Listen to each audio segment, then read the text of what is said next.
Good morning, everybody. Today I'm going to talk about my paper, One's Perspective, The Impacts of Technology on Societal Intellect, in which it discusses the Atlantic's article, Is Google Making Us Stupid?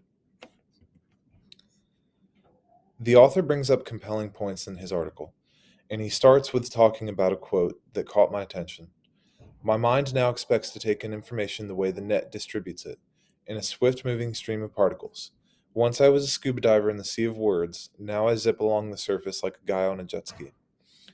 He goes into further detail and discusses how skimming is the new method of reading articles, as there's many distractions brought forth.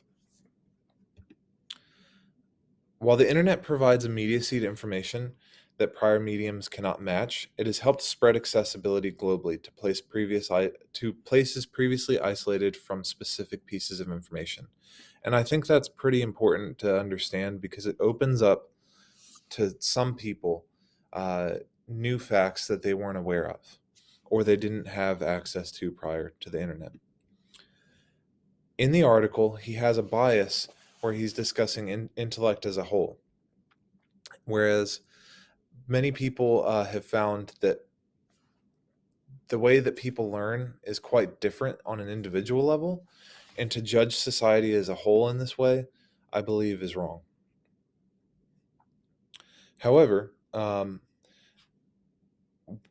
one of the things about society today with the internet is that now having immediate accessibility to technology, um, people are less likely to go into libraries to conduct research.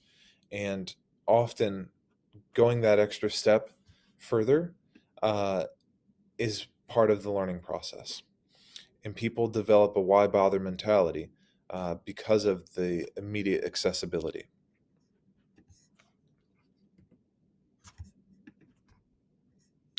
I approached this article wondering these questions from an act utilitarian stance. Since the internet's creation, has accessibility to knowledge expanded to a broader range of people? How have scientists and doctors been able to come up with so many innovative changes in the past decades? Would these changes have been possible without communication via the internet? Should other factors that lower intelligence in people, such as economic issues, access to healthy foods, or medicine, not be considered?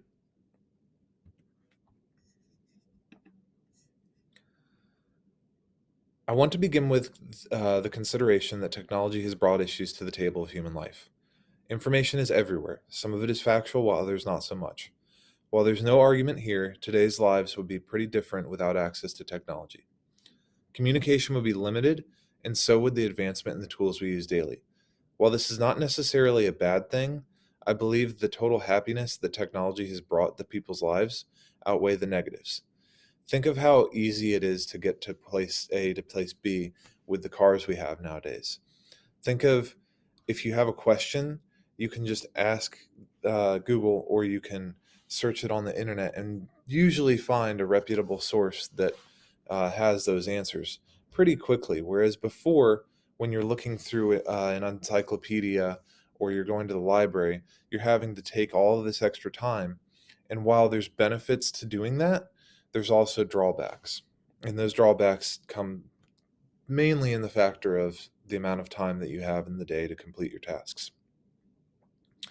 These changes have helped focus more on what we want to pursue in life and how these steps are completed. After researching more on multitasking, it seems that there's a lot of evidence that for most people, this is a lousy approach. Technology has introduced many distractions into our lives, but we must be determined to recognize that technology is a tool meant to help us when it is needed. Therefore, we must turn off these distractions when focus is a priority.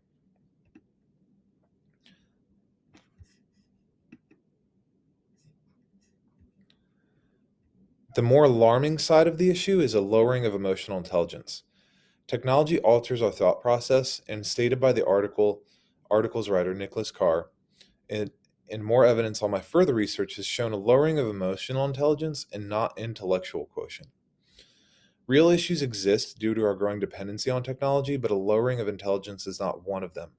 Perhaps I'm biased as a student surrounded by other brilliant people, but to me, what is than a mass of uneducated people is that society develops increased problems from the isolation that technology enables, and then in turn, emotional intelligence lowers. And that's not to say that education is not vital by any means, but emotional intelligence is a deeper part of what makes us all who we are. Now, I've discussed quite a lot of negatives, and you may be thinking that for someone against this article, I'm sure you have made the case that Mr. Carr has a point.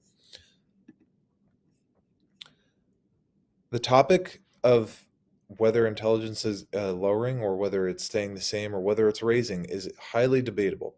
And when I conducted further research, I found that, for example, that particular quote that intelligence has actually been raising and not lowering.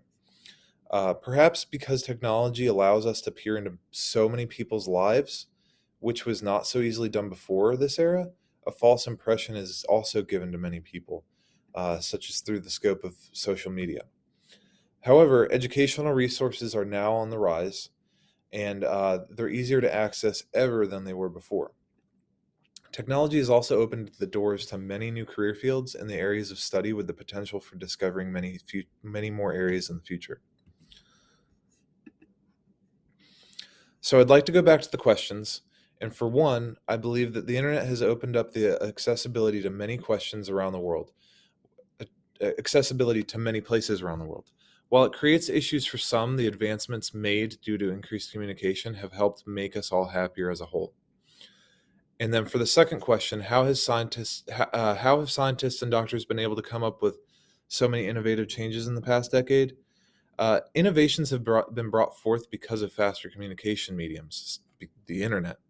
And I believe that without this connectivity, progress would be stifled. And finally, the third question, the answer to is these are all valid contributing factors to consider, and no one thing can be blamed for an appearance of lowered intellect. It is up to the intellectual to believe in their lives first, that they may achieve their personal and professional goals, and then to help others achieve theirs as well. With so many issues we face today, let's work together on enabling ourselves and others to use technology to its fullest potential.